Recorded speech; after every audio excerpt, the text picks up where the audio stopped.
6 o'clock, and so we will begin on time. I'm delighted to see all of you here as we prepare for our convention coming up in a couple of weeks.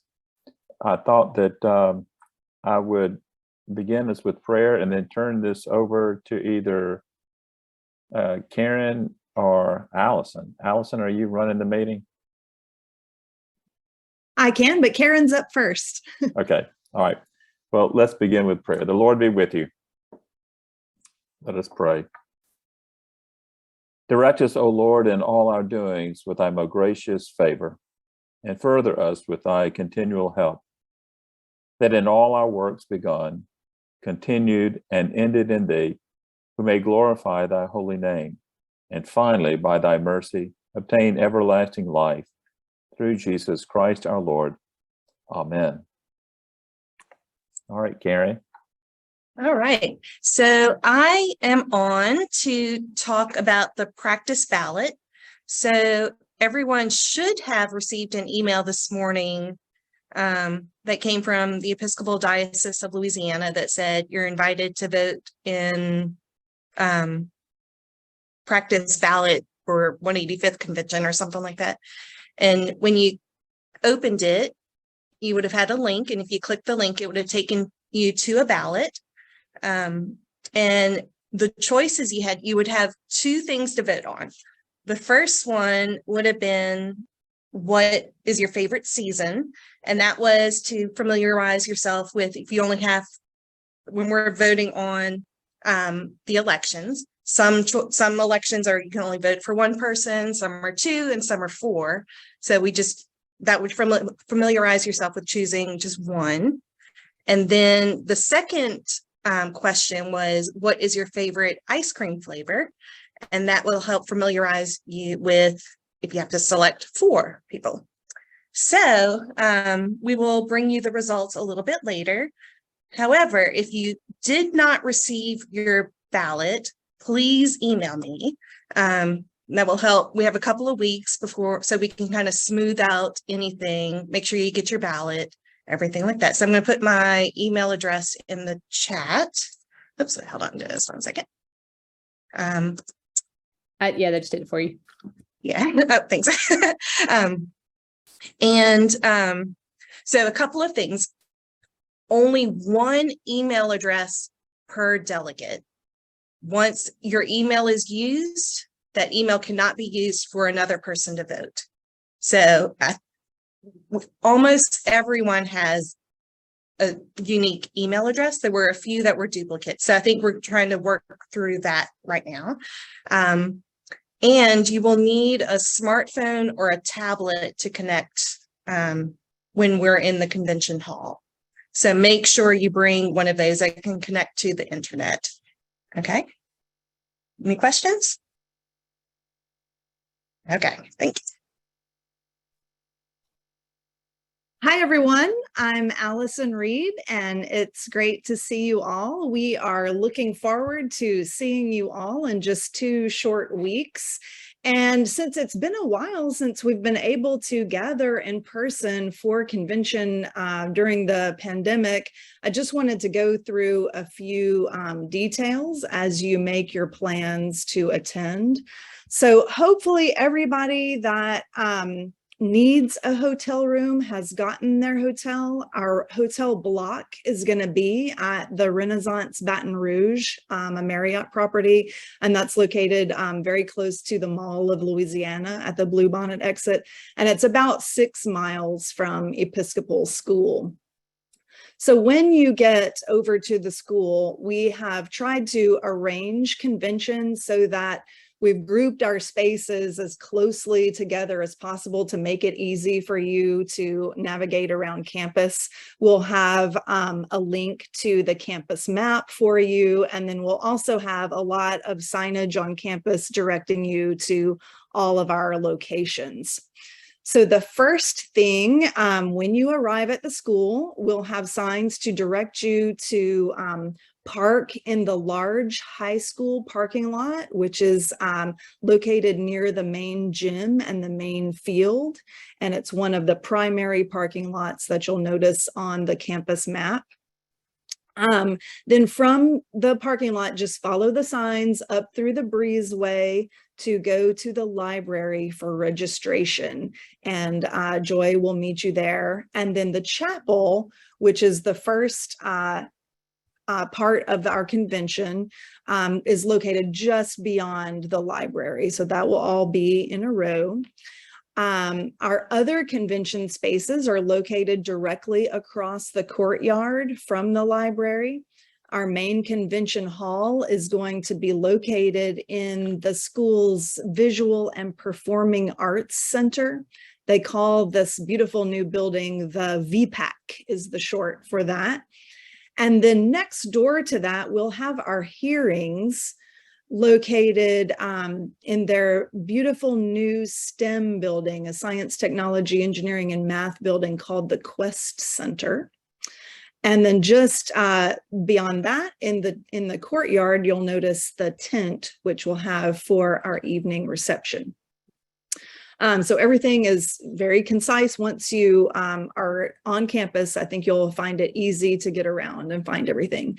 So just for our schedule, registration is going to open for you at 12:30 on Friday in the library. Then our opening Eucharist will start in the chapel at 2 o'clock. Then following the Eucharist, we'll all walk over to the VPAC building and resume convention at 3:45. And coffee and refreshments, all our hospitality is going to be generously provided by our Baton Rouge Deanery and Episcopal School. So shout out to them. Thank you for all of that. The first part of our business on Friday is going to be primarily our elections. And I want to talk to you a little bit about that. We still have some open slots for nominations. So we're mainly looking for some additional delegates to General Convention. This is going to take place in Kentucky in 2024. And it's going to be a really exciting one because we'll be electing our next presiding bishop. So we're looking for about 4 more clergy delegates and about 4 more lay delegates for that. So if you are interested, please maybe send us an email and a quick nomination form by the end of the week so we can get you into our convention booklet as a nominee. We also have 1 more spot for a lay nominee to our disciplinary board. So contact us if you might be interested in that. Then, of course, following all our business on Friday, we will gather together at 6 p.m. in the tented courtyard, just right there, for Bishop Thompson's farewell reception. And that is going to be a wonderful evening. And we're all looking forward to gathering for that and to wish him well and send him in fine style. Then Saturday morning, again, the Baton Rouge Deanery and Episcopal School are going to be providing our continental breakfast, and that will be available for you at 7:30 a.m. back in the tented courtyard. And our budget hearing for anyone who is interested in attending that will be right next door in the Quest Center, the STEM building, also at 7:30 that morning. No resolutions have come to us for consideration in this convention, so the budget will be our only hearing.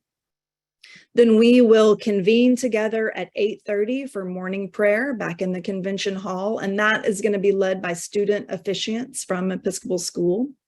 Then we'll reconvene officially for convention at 9 a.m. in the VPAC building. So we hope to have all of our remaining business done and have everything completed by noonday prayer offered again by student officiants. So any questions? If you do, pop those in the chat and we'll make sure you have all that information. And I will now turn it over to Chris Speed next on our agenda for our budget presentation. Good evening, y'all. Thanks for joining us. I'm going to step in for Alan today to help present the budget. I think the budget has been posted on the convention website for a couple weeks now, and so hopefully everyone's had a chance to review it. If not, I'm going to try to attempt to share my screen and we'll go over it together, but we're not going to have any pop quizzes on it or anything like that, other than asking what your favorite ice cream flavor was, it sounds like. I know some of you have looked at it because I have gotten a few questions over the last couple of weeks. And so I think I've gotten to answering all of them. If I missed your email or whatnot, it was just an oversight on my part, but I think we're gonna have questions come in through the chat. So if you have a question and I didn't answer it yet, send out through the chat, and hopefully Allison and Karen, y'all can be on the lookout for me as sort of spotters for that. And if not, send me an email. Maybe you're shy and don't want to share with everyone. Send me an email, just like everyone has been doing over the last couple of weeks, and I can answer it that way. Perfectly happy to. Thank you, Shannon. I think, like Allison said, we haven't had any amendments, so the budget is going to be unaffected by any budgetary amendments. And like most budgets every year for the diocese, a lot of the items are going to be staying the same. The sort of changes and the fluctuations are more having to do with the numbers that are involved, whether they're going up or down. There is one addition that has to do with how we are making our transition between bishops, which will be an important point that we'll go over when we come upon it. Before I jump in, I will sort of mention that drafting next year's budget came with a little more difficulty than it sort of has in the past, if that makes sense. For those of you that are familiar with our budget drafting process, you know that before we start anything, we send out budget requests to the different programs out there, the heads of those programs, sort of getting a feeler and asking them, what are you anticipating next year? What are your plans for next year? What would you like to see? What would you like to do? And how much do you think it's going to cost? And so, we do that first before we do anything. I got all those up in and totaled them all up. And then I went and looked at all of the expenses that we're able to forecast that maybe we don't have as much control over, and totaled all of those up.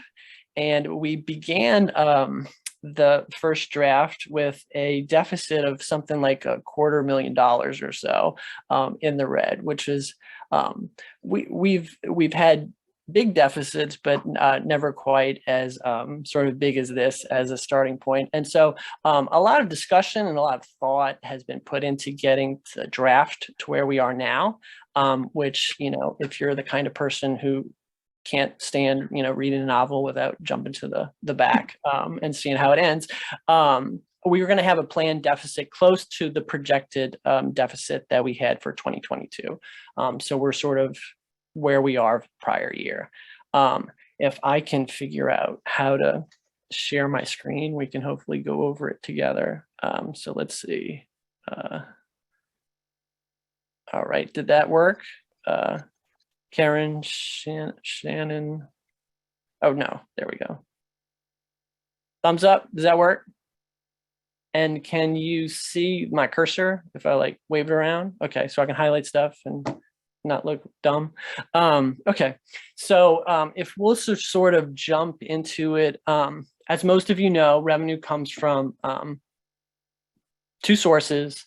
The one main being Congregational Assessments, which we are projecting to be at about $1,588,000. That is going to represent a $18,000 decrease over what we are over prior year. If you might be thinking, at least I was thinking, so the Congregational Assessments, those are based off of church income, right? And so my first thought was, maybe it is yours too, church income must have gone down. And so I looked at all of our parochial reports, all of your parochial reports, and totaled those up. And it came as a surprise that actually income is up. across our 47, 48 churches. Now your mileage may vary on that, right? Some churches might be up and some churches might be down. And I know with inflation, we all feel like we're down, but technically as a group, all of you were up. So that's sort of good news, bad news, in that, income is up, but for the diocese, it might not be. It's sort of flat or slightly down. Other than the congregational assessments, our other income, which is usually floats around 10% of our total income, comes from other revenues. That's the endowments that we are allowed to draw off of for operating expenses, or very specific operating expenses. It's the interest income and whatnot. Those are going to total for next year approximately $169,000, which would represent about a $27,000 increase over prior year.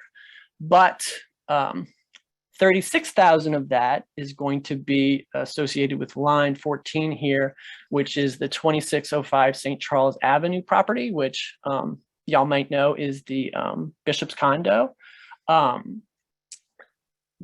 As you all know, we are transitioning from one bishop to another bishop, but what you might not know is that we have a bishop currently who receives church provided housing, and we are transitioning to one who is not going to be having church provided housing. So line 14 up here on the revenue side, and line, I think 125, it's going to be the only time I jump ahead to sort of the total cost of having a bishop. Those are sort of connected, and we should keep that in mind as we make our way down there.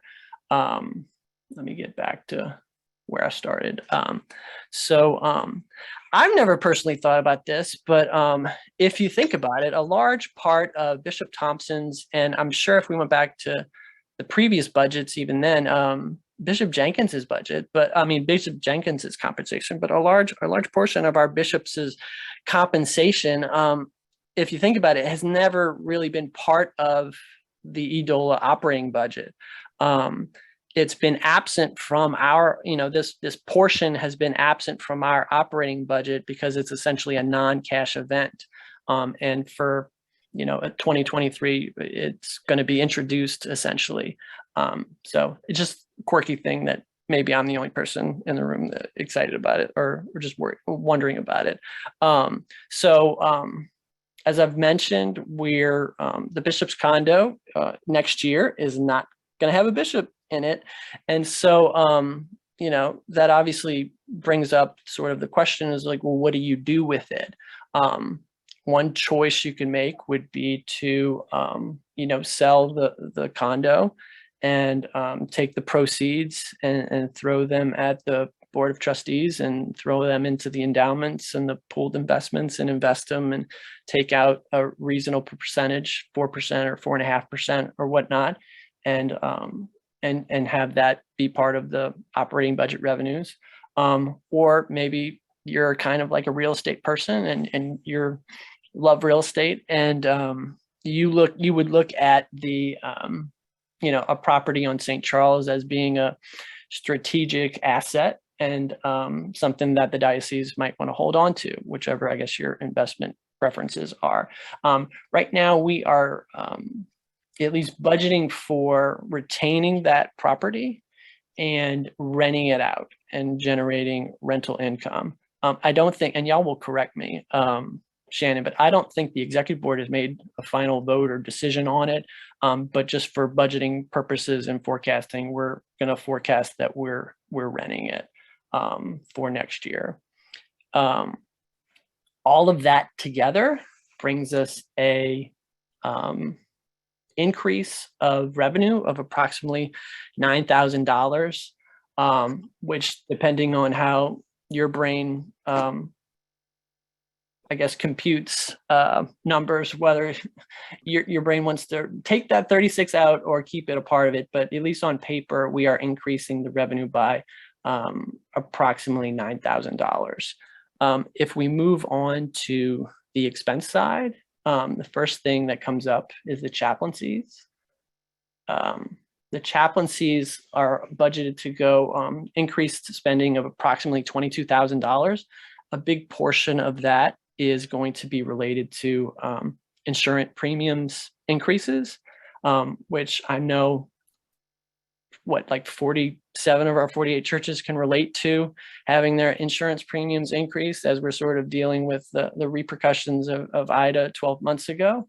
And so that's a great big part of that $22,000. I think next up is Christian education and commissions, which are relatively going to be the same, other than I believe deacons is going up a little bit. I think they've got some plans on expanding on what they are looking to do next year in 2023, which is, super exciting. So they've got a little bump in their line. I think the next three, communications, conferences, and the mission and grants, I believe those are staying the same for next year. They're going to remain flat. Seminarians support is going to be down $12,000. The amount per seminarian is remaining the same. So the seminarians individually are not seeing any cuts. It just means that we're going to have less seminarians next year. I think a couple are graduating, and I think maybe less are enrolling, or at least enrolling directly behind the ones graduating. So there'll be a little lapse in the number of seminarians. So there'll be a little decrease there totally. And then I think that brings us to specialized ministries, which has a lot going on.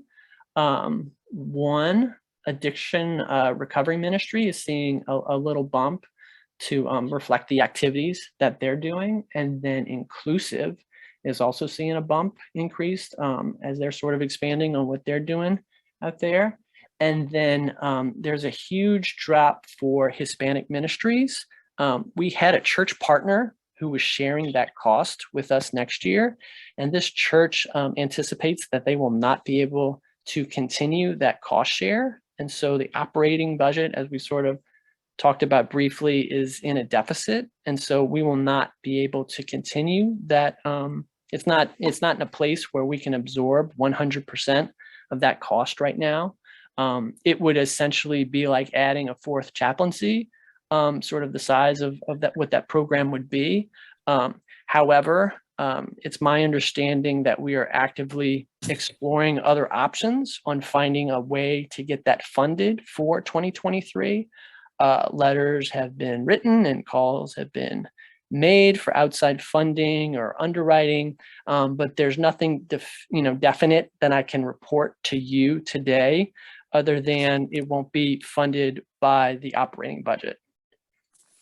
I think the next thing was congregational development and stewardship. That is going to remain the same. And then I think our national assessment is hidden in this corner. So that is good. Our national assessment is going to be going down approximately $25,000. That's this number, our assessment is going to be $180,000. That reflects us paying still 100% of our assessment. It's just that our income on the diocesan level went down, and therefore our assessment went down. So still paying 100% to the national church at $180,000. And then I think the last thing for programming was youth and young adult. That is all getting a big bump as we sort of invest more monies in the youth and young adult space.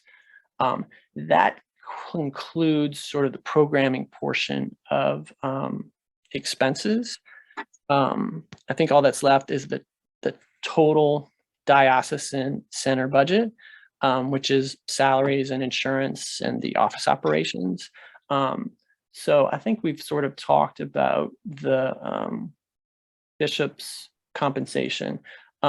When I think the committee that was in charge of creating the letter of agreement for our incoming bishop, or bishop-elect, they aimed to keep the total assessable compensation numbers consistent with each other between our two bishops, and they've managed to come pretty close. If you look at what's accessible by pension, it's only $178 difference. So I'm sure there's either a rounding error or just a rounding up or down on one of these numbers. So the bishop compensation is going to remain consistent when you sort of factor in that church provided housing that was being used in 2022 that won't be used in 2023. And then for the rest, from a total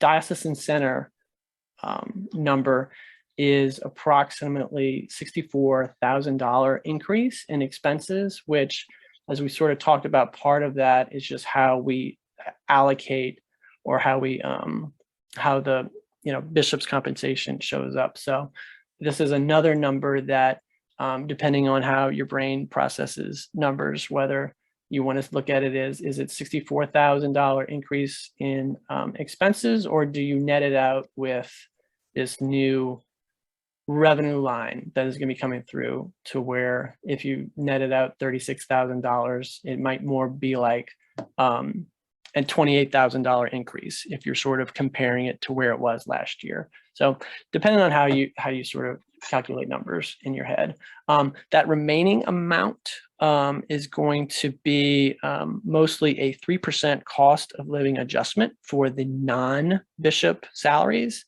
as well as the premium increases that we talked about for just as we talked about with the chaplaincies. I think for the been a while since I looked at the church insurance numbers, but I think across the diocese, I think the range was between, was it 14% and 27%, and the diocese was no different. All of those figures total up to a total expenses of $1,885,000, which represents a $77,000 deficit, which gets us pretty close to what we had projected for prior year. Do we have any questions, or has anything? It doesn't look like, I don't see anything in the chat. If y'all have any questions, let me know. If you think of any, not today, certainly shoot me an email, and I can try to stop the chat or stop the sharing. And I can, I'm more than happy to answer anything that comes up.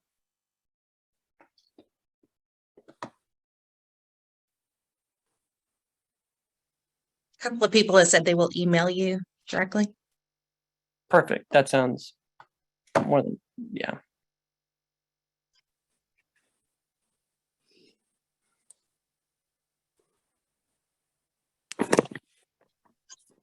Well, thank you, Chris. If there are no questions, Karen, I think it turns back over to you.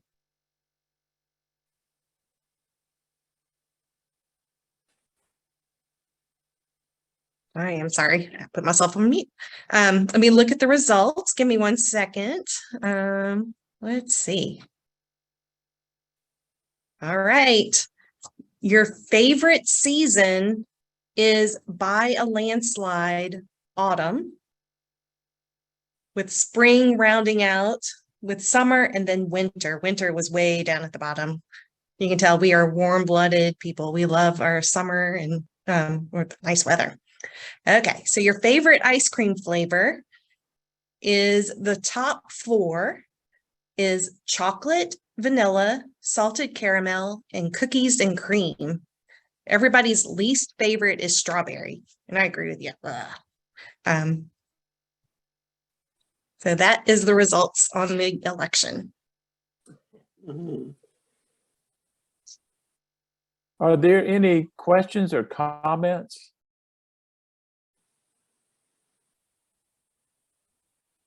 Okay, Shannon, do you have anything? I'm working on pinning and unpinning people. So no, I don't. It's great to see your faces this evening. Thank you for coming out tonight to be a part of this conversation. And we look forward to seeing you in a few weeks. And please reach out to the staff if you have any questions, either about getting logged in correctly, balloting. We certainly would love to have, this is a really important year with elections for General Convention and other diocesan staff positions, and celebrate the bishop. So it's going to be a great time. Yeah. Allison, do you have anything? Well, I believe that concludes okay. our business. Perfect. All right.